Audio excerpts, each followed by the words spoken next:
Hello there, my friends, and welcome to a mountain debrief.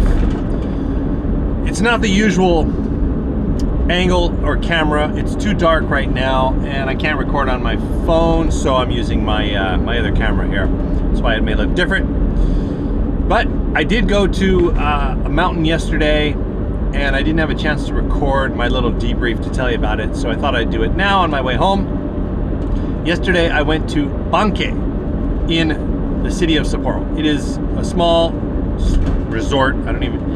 Ski hill. Let's not call it a resort. It's not technically a resort. This is a family-owned ski hill just on the western side of the city of Sapporo. There's a whole mountain range right there on the western side of the city. This is one of the unique characteristics of the city of Sapporo, and it's definitely what makes Sapporo a really special place. It is also what brings a lot of snow to the city of Sapporo, is you have these mountains right up against this flat plain where the city is built, where the Chikoku, the central district, the downtown area, it borders these mountains, okay? And the first little series of hills, there's some roads you can kind of go up, and there's a little valley there, and then there's more hills, and on one of those hills, they built a couple small ski hills back in the day. There used to be one called Koba that was right next to it. You had Koba and Bankei. Koba went out of business. I skied there actually, and that's at least 15, I don't know, maybe even 20 years ago now. I can't remember exactly. It was pretty cool little hill.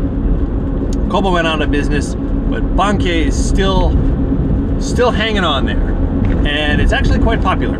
They have buses that run there. Obviously, you have a city of 2 million people, very close. And if you just want to like go up after work, or if you want to take your kids skiing and you don't want to go too far, there's not a lot of traffic to get there, especially for people who live on that side of the city. If you live on the complete opposite side of the city, obviously it might be a better choice to go somewhere else. But it's a popular little hill. It's got this cool log, sort of wooden, they call it like a center house. The building at the bottom is really kind of a classic ski lodge looking building. Very nice.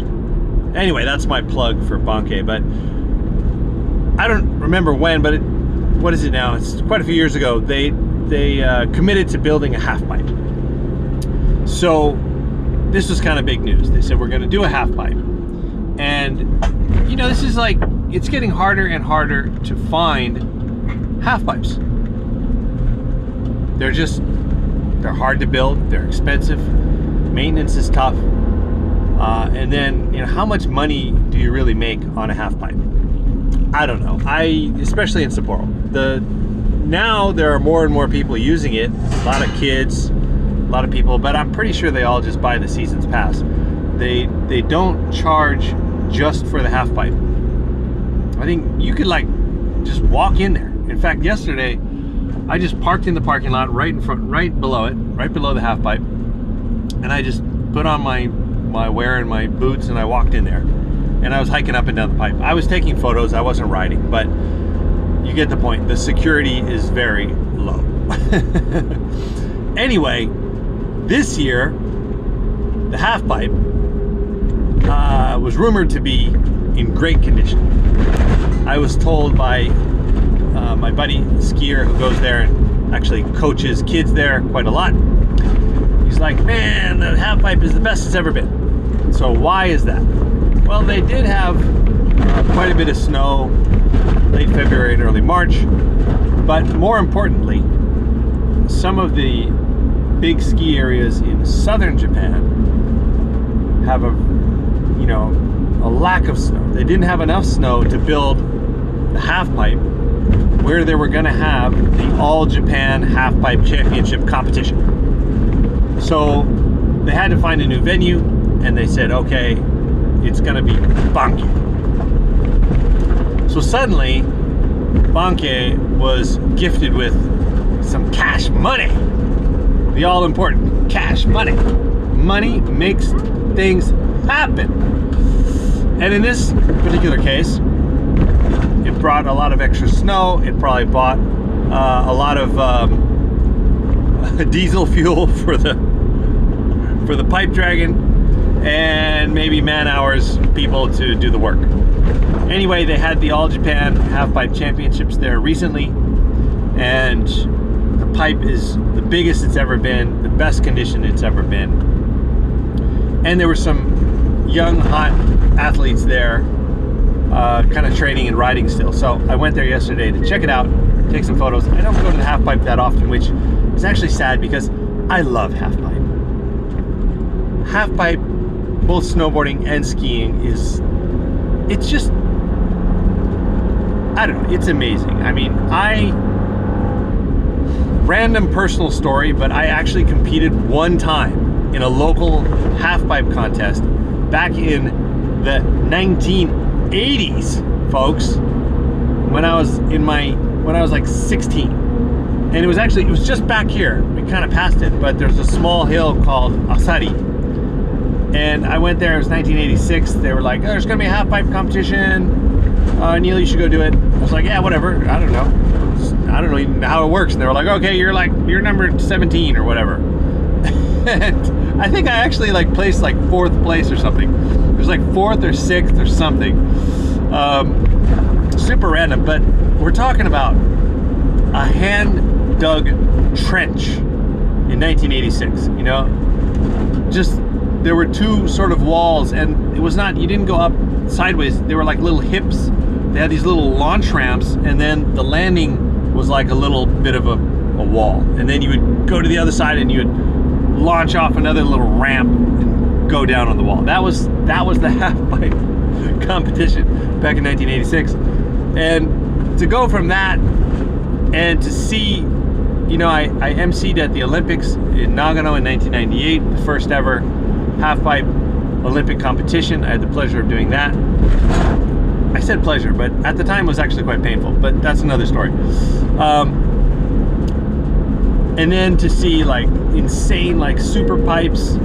I've never been to like halfpipe competitions outside of Japan. I've only been to, you know, I went to the Olympics in Torino in Italy and actually photographed Shaun White winning gold at that competition. That was another great experience. So yeah, I've been to some other places, but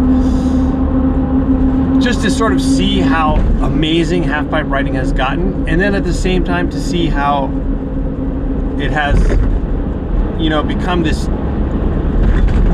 uber elite sort of thing that only a few people can do at a really high level, and it's hard to find halfpipes for those guys to train in, but it's also hard to find like real mellow, kind of small, just fun halfpipes for little kids. Yesterday at the halfpipe in Bankei, the thing is massive. It's not as big as the Olympic halfpipe, I'm sure, but it's huge. It's like 6 meters or something. It's massive.